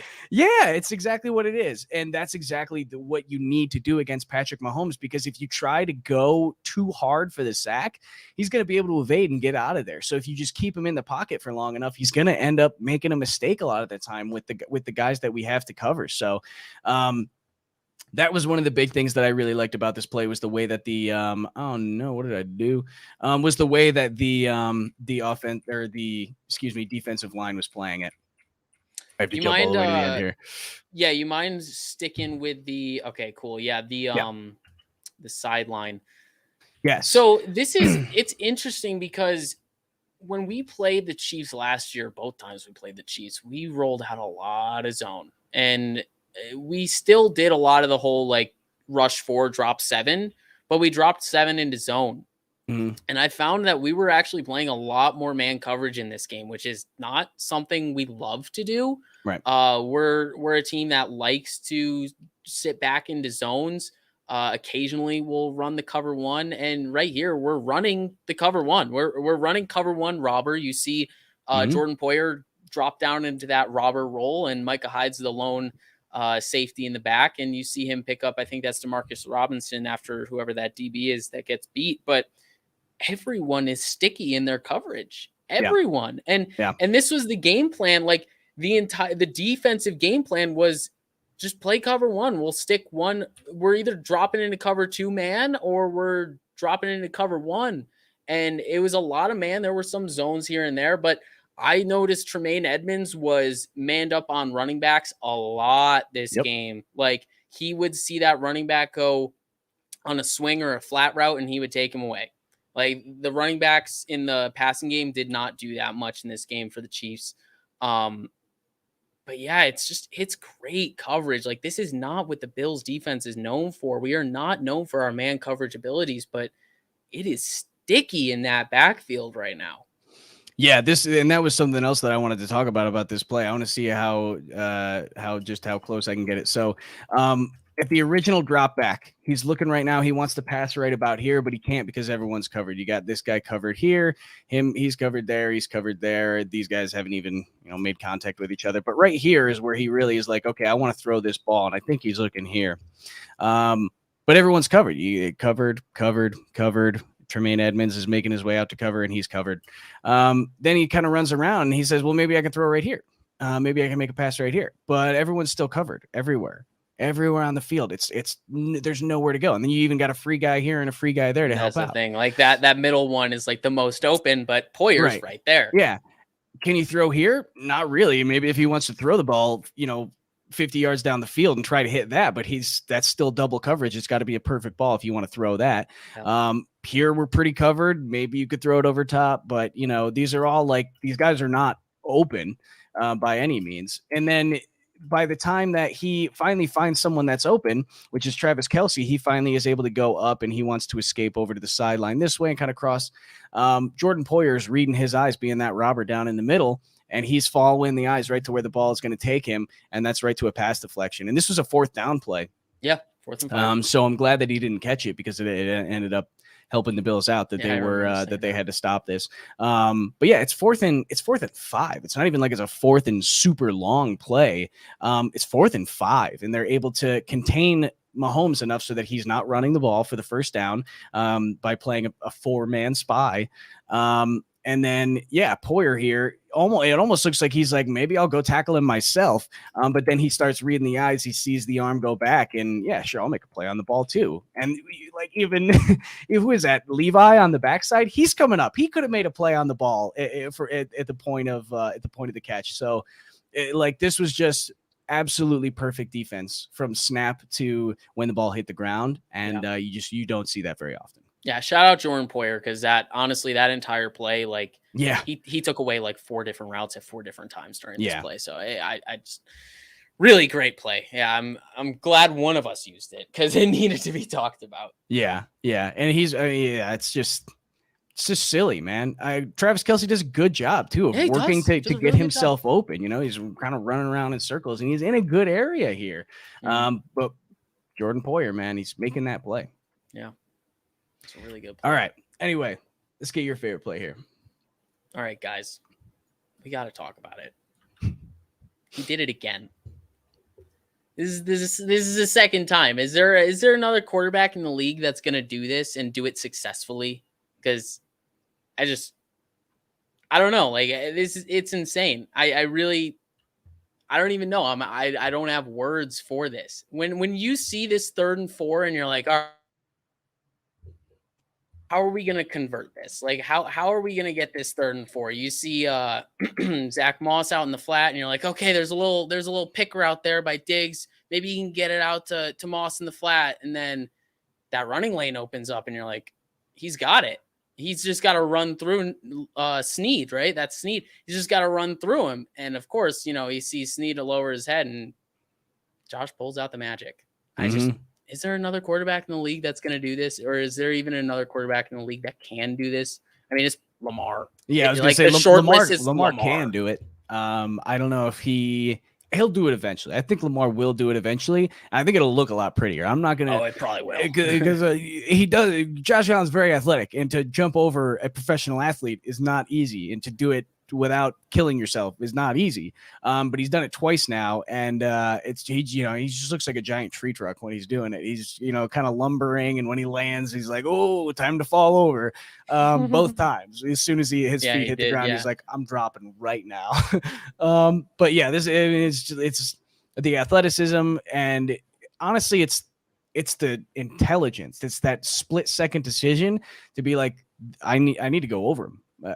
Because that's not easy. And honestly, I don't even know if he thought about it. I know he kind of talked about it a little bit, where it's just like, the situation came, and it's, guys like to go low on me, and that was the right move at the time. So I'll just leave that there for you guys. Yeah, like, come on, it's just ridiculous. And Snead went super low, and he said, well, I'll just go right over you. I like the hand, protect yourself there with the hand, especially because I think if he ever does try to hurdle someone like that, and maybe he's a little bit low, or the guy's a little bit high, he can just take that guy's head and probably just push it down a little bit extra and still make it over. Almost doing like a little leapfrog action there. But no, I don't know if I've ever seen a quarterback hurdle a guy like this before. I mean, Cam has done things similar where he's like, he does front flips over people sometimes, which is pretty cool to get into the end zone. Yeah, to get into the end zone. Yeah, but to have a guy that has hurdled someone twice now, it's so cool. When you couple this with the things he can do with just his right arm, like, that's what makes you a generational talent. And that's why Mahomes is a generational talent, because he can do some things with his feet too. And he also has that right arm. It's just, we're so lucky to finally have someone that can do all these things, be multidimensional, make our offense multidimensional. It's really a blessing, honestly. It's really where we were in our childhood. It's great to finally have a team that's good at football, playing some confident and competent football. Yeah, and this is the most complete team we've ever seen, more complete than last year's team, which got us to the AFC Championship. The team looks, too. Maybe he should do it more often. No. We're also, by the way, let's keep the small sample size so it never gets a loss. We're also 0-2 when Josh Allen catches a touchdown. Funny enough. Yeah. Arizona Cardinals, the Hail Murray game, and the Texans playoff game. So, more hurdles, less touchdown receptions for Josh Allen. I think that's the formula to win games, apparently. So he can be an athlete, but not too much of an athlete. Yes. Once he becomes like a tight, like fully like a tight end, that's when you're like, okay, we gotta relax a little bit here. Dial it back. Yeah. Yeah, that's fair.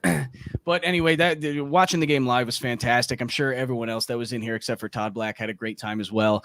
But it just see after what they did to us last year and pretty much dominated the Bills in that AFC Championship game. That game sucked to watch.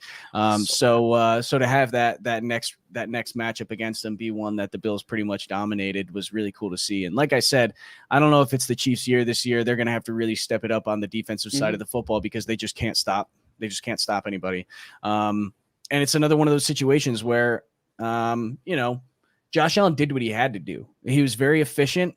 And the one thing that I want to say about the matchup this year and the matchup last year is that the Bills did a very similar general game plan in this game as to what they did last year in the regular season, and that was don't blitz Patrick Mahomes. Only rush 4. Don't put anybody in the box even really that much. Put Tremaine in there and put Klein in there, which I think was the 2 linebackers last time too, because Edmunds was hurt, not Edmunds. Milano was injured that game as well. And then it was just cover everybody. Just use as many guys as you can to cover their guys because that's what their strength is to get the ball downfield. They dropped 2 safeties deep most of the time, and they were able to stop them. So. The only difference, the biggest difference anyway, between last year's game and this year's game, because last year the defensive game plan worked of not blitzing Mahomes, not stacking the box, and the Chiefs just said, well, we're just going to run the ball then. And they could because they had the lead. So there wasn't any issue. There was no urgency for them to drive the ball down the field quickly like they can. But instead, what happened this year was Josh Allen hit the big plays. Last year, Josh Allen missed all of them. I don't know if you remember. Josh Allen missed like 3 or 4 deep balls, 3 or 4 shot plays. In this year, he got them. And I think that's the really big thing. Whereas if Josh Allen didn't hit those, it could have been a completely different story. And I know that we say he's greedy sometimes, but because he was able to get that done and because the defense, that Chiefs defense isn't what it was last year, I mean – it worked to perfection. And that defensive line has also been upgraded. The defense as a whole is just really firing on all cylinders. It's a really good time to be a Buffalo Bills fan. This is the best team that I've seen in my lifetime. It could be the best Bills team ever. It's approaching that level of skill, and we'll have to see how they progress throughout the rest of the season because we're only 5 weeks in. But if they continue to play like this, it's really something to watch. Before we get to Silas's super chat, I do want to just piggyback off what you said. The game plan last year in the regular season, you're right. We did the same exact thing. The difference was we executed on offense. And when your offense works well and they execute, it makes it easier for your defense to execute because they're not on the field as often. They're not put in situations where they have to defend the pass and the run, versus this time they really only had to defend the pass and, maybe a run here or there. When both sides of the ball are working well, it makes each side of the ball easier to play. And that's why we executed the game plan better. Because I don't think, like you said, I don't think it was the game plan. It came down to execution, and we executed this week. And that's why we deserve to win this week, despite the refs trying to snatch it out of our hands. And Todd. Silas, I'm very glad you said this. Our weakest link is Feliciano. That's not exactly the point that I was talking about. Give my boy Levi some love. He was solid. That's what I want to talk about. Levi let up 1 touchdown in this game. And when I went on Twitter after that touchdown, people were ripping him apart. Like, oh, Levi stinks. Levi can't cover anyone. Guys, when Mahomes gets out of the pocket and he's holding onto the ball 5 seconds post snap, it's not easy to cover anyone, let alone anyone on this Chiefs offensive group.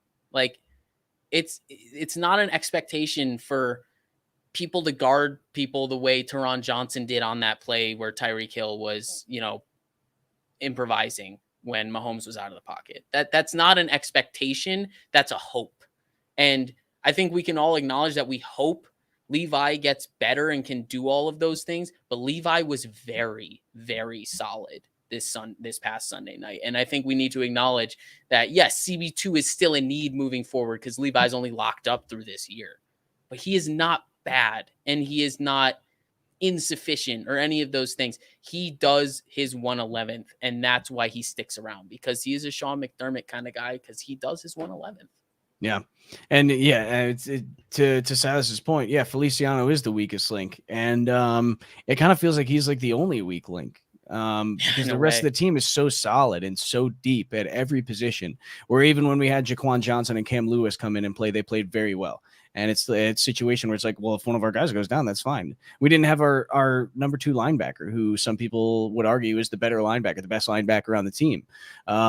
We didn't have him this game, and we still won because AJ Klein did fine. Mm-hmm. So the depth that this team has, depth. To really know that John Feliciano is your biggest problem, that's a great problem to have. Yeah. If that's it, cool, I'll take it. If you would have told me 10 years ago that your left guard is gonna not be that good, but the rest of the team's he's like amazing. A fringe starter. Yeah, he's okay. It's like, well, our team right now is made up of backups. So I would have been like, hell yeah, give me that lineup where we've got, our backups could be starters.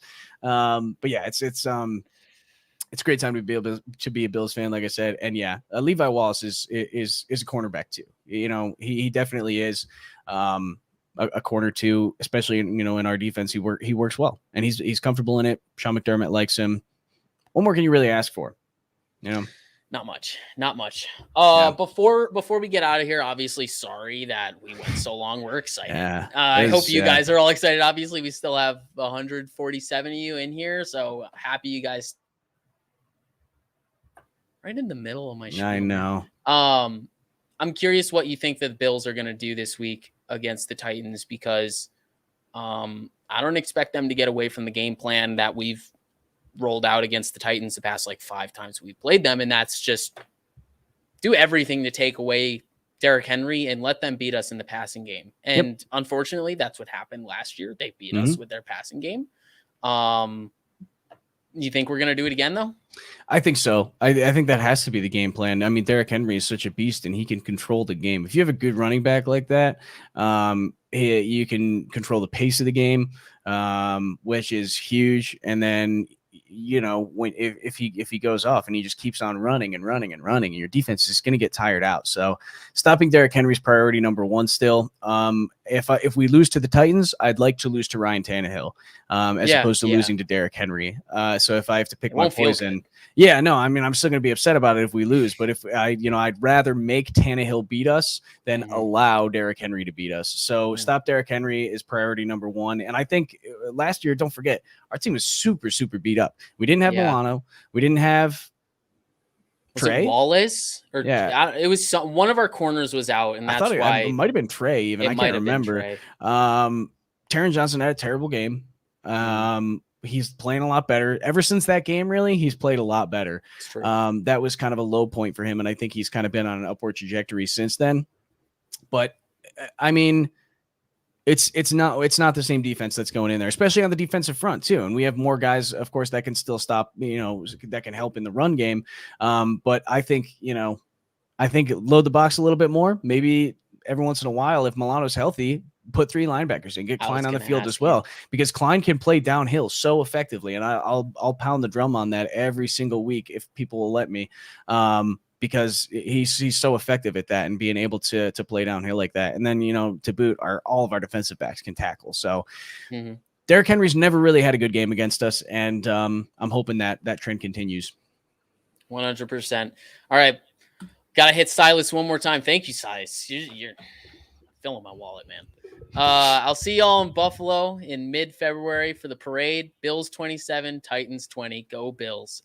Pretty accurate prediction in my opinion. I think it's going to be, obviously with a running game like the Titans have, it's probably not going to be crazy high scoring, and I expect the Bills to kind of play a grinded out type of ball game anyways. So I think that's pretty accurate, and I think that's going to work out. And then before we take off, I think we might have just transferred from a Chiefs fan to a Titans fan, because I think he's trying to make excuses and say that they won despite having 11 players out with COVID last year. All those guys played, though. The game was delayed so those guys could play. I think they still had like 11. Did they still have? Wow. I know Jeffrey Simmons didn't play. He's one of their like most promising young defenders. They had a lot of dudes still out with COVID despite the delay. Derrick Henry was playing, Ryan Tannehill was playing, AJ Brown was playing. So here's my last thing on that.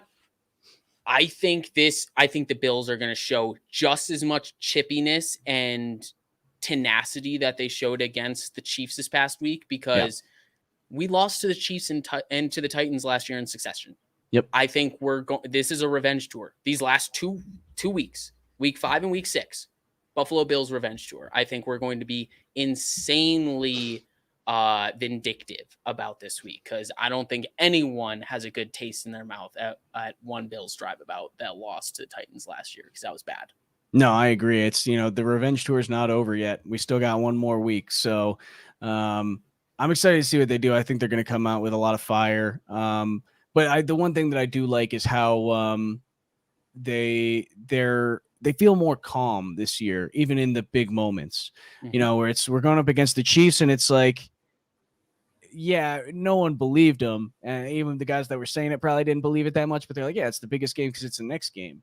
And love that coach. To go in and have that, have the whole team with that mentality of, this is just another team. It's just another team that we're playing. We're going to prepare for them like it's just any other team. We're preparing for the Chiefs the same as we prepared for Houston the week before. So I think they're going to win. I don't think the Titans are as good as they were last year, and I think the Bills are better. So it's a very promising looking season. The Titans might be a tough game, and until then, I don't think we have a tough game until we play the Tampa Bay Buccaneers. So right. should be a fun one. And stop Derrick Henry. That's the game. Yeah.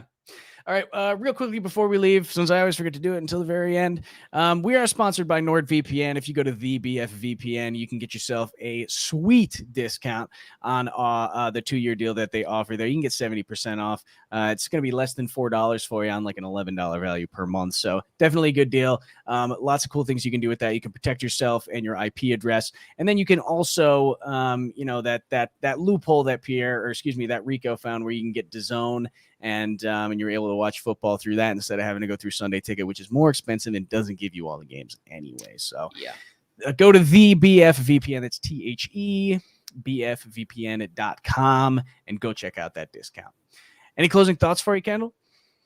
Nah, man. Go Bills. Let's keep this thing rolling. Yep. Go Bills. I'm excited. Another primetime game this week should be a lot of fun. And we'll see you next time.